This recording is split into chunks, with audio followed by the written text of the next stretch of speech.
Hey everyone! Once again, 90 days with Jesus Christ. We're looking and we're excited and we're looking for the great things that are going to happen at the end of this 90 days. From the participation of the young people and what they're learning, we'd love to hear about it. Share it with us.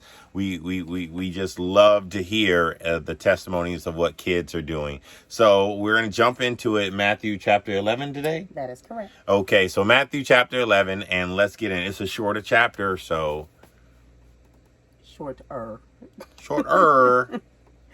All right. Jesus and John the Baptist. Jesus finished telling these things to his 12 followers. Then he left there and went to the towns in Galilee to teach and preach. John the Baptist was in prison, but he heard about the things the Christ was doing. So John sent some of his followers to Jesus. They asked Jesus, "Are you the man who John said was coming, or should we wait for another one?" Jesus answered, "Go back to John and tell him about the things you hear and see.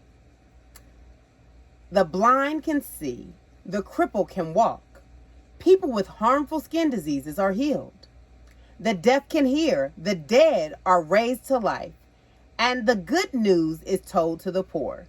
The person who does not lose faith because of me is blessed." As John's followers were leaving, Jesus began talking to the people about John. Jesus said, "What did you go out to the desert to see? A reed blown by the wind? No. Really, what did you go out to see? A man dressed in fine clothes? No. Those people who were in fine clothes living in king's palaces. So what did you go out to see? A prophet. Yes, and I tell you, John is more than a prophet. This was written about John in the scriptures. I will send my messenger ahead of you. He will prepare the way for you. I tell you the truth. John the Baptist is greater than any other man who has ever lived. But even the least important person in the kingdom of heaven is greater than John. Since the time John the Baptist came until now, the kingdom of heaven has been going forward in strength.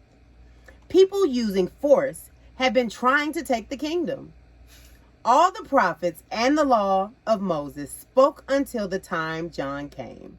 They told about the things that would happen. And if you believe the things the law and the prophets said, then you will believe that John is Elijah. The law and the prophets said he would come. Let those with ears use them and listen. What can I say about the people who live today? What are they like? They are like children sitting in the marketplace. One group calls to the other. We played music for you, but you did not dance. We sang a sad song, but you did not cry. John came and he did not eat like the other people or drink wine. And people say, he has a demon. The Son of Man came eating and drinking wine, and people say, look at him. He eats too much and he drinks too much. He is a friend of tax collectors and sinners. But wisdom is proved to be right by the things it does. Jesus warns unbelievers. Then Jesus criticizes the cities where he did most of his miracles. He criticized them because the people there did not change their lives and stop sinning. Jesus said, "How terrible for you, Chorazin. How terrible for you, Bethesda.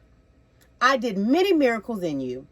If those same miracles had happened in Tyre and Sidon, then the people there would have changed their lives a long time ago. They would have worn rough clothes and put ashes on themselves to show that they had changed. But I tell you, on Judgment Day, it will be worse for you than Tyre and Sidon.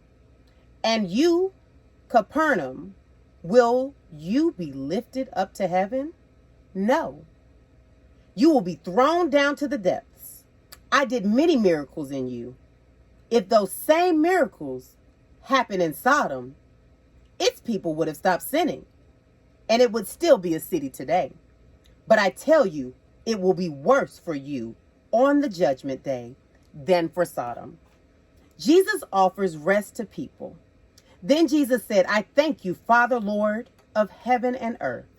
I praise you because you have hidden these things from the people who are wise and smart, but you have shown them to those who are like little children. Yes, Father, this is what you really wanted. My Father has given me all things. No one knows the Son. Only the Father knows the Son. And no one knows the Father. Only the Son knows the Father. And the people who will know about the Father are those whom the Son chooses to tell. Come to me, all of you who are tired and have heavy loads. I will give you rest. Accept my work and learn from me.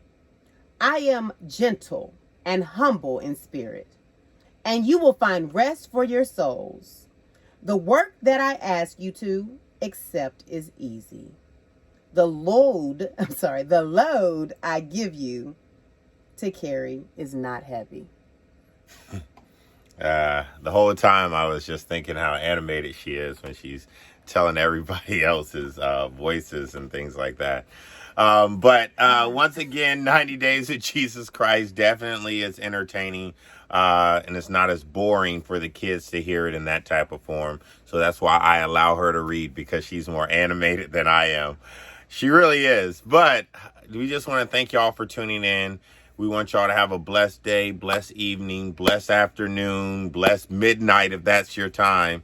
Where is he? In Alaska, so he's 4 hours behind us.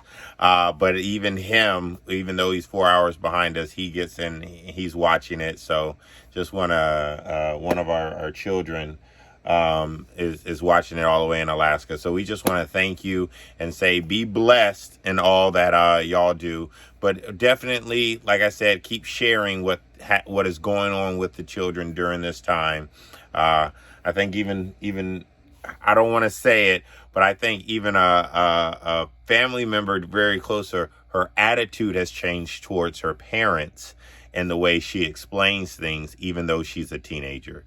So I just want to say thank God for that. 90 days are making some moves. I like it. Sounds good. I'm sure there'll be more testimonies and more changes.